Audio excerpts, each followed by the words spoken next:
بسم الله الرحمن الرحيم الحمد لله نشهد أن لا إله إلا الله وحده لا شريك له وأشهد أن محمدا عبده ورسوله أما بعد.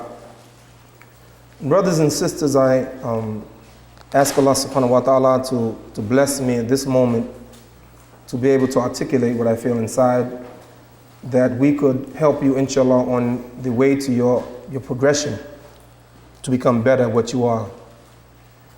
I don't think there's anyone here can deny all of us in this room are Muslims. We get together and we pray and we do the things that Muslims do. And really, today, inshallah, we want to go beyond that. We want to get to the point of excellence. I read a hadith of the Prophet Muhammad alayhi salatu wasalam that kind of give us a good perspective about people. And everywhere you look, brothers and sisters, you'll notice that there's always different levels of people. Everything you look at, Allah subhanahu wa ta'ala shows us that even in the hereafter, even Al-Jannah is not one place. But we have different degrees. We have the very, very lowest of Jannah, and we have the very, very highest of Jannah. Even the hellfire is not the same. There's different levels of hellfire. Some very, very low, and some very, very high. So there's different levels. What I would like to do, inshallah, is to push this group to be not just students, but to be A students. And I was wondering if there's something that we can do to help you, inshallah, to help us to become A students. And I discovered some things in the Quran and in the Sunnah and in life that I think that can help us to become A students. I mentioned to you yesterday about basketball and teaching you some techniques of basketball. Years ago, Dr. Jackson, I don't know if you ever read the book called The Laws of Success by a man named Napoleon Hill. One of the greatest books I've ever read. I recommend you to read it. But what he did, Napoleon Hill, he began to study successful people. And he found out that everyone who was successful for a reason. And he did a study and found out that there were principles and laws of success. And then he put it in a book called The Laws of Success. So there are reasons that people are successful. There's one thing that we will find out if you study basketball.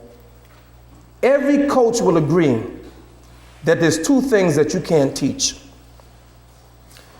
You see, you can teach the techniques of how to dribble a basketball, how to block out, how to get a rebound, how to pass the ball. You can teach that.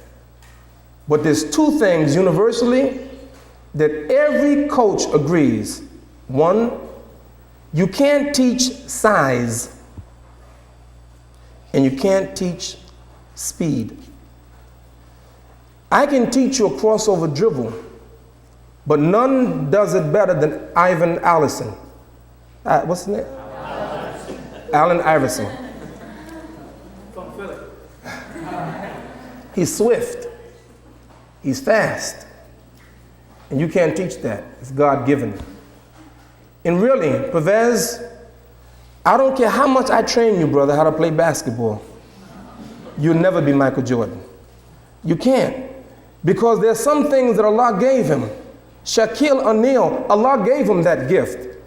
Likewise, those who sit in this room here, Allah has given you gifts. That's automatic. But as I'm in the plane and I go across America and I notice, I said, look at this earth. 196,940,000 square miles. And look at it. Look what Allah gave us billions and billions of years ago, but look at it now. Look at all the homes that people have built, all the things that man has discovered and put on this earth. And we didn't take the same thing that Allah gave us and gave it back, but Allah gave us the raw material and we took that and we made something great. Look what Allah has done for mankind. And I'm saying, what about us as Muslims? What can we do to pursue excellence? And that's what I want to talk about today.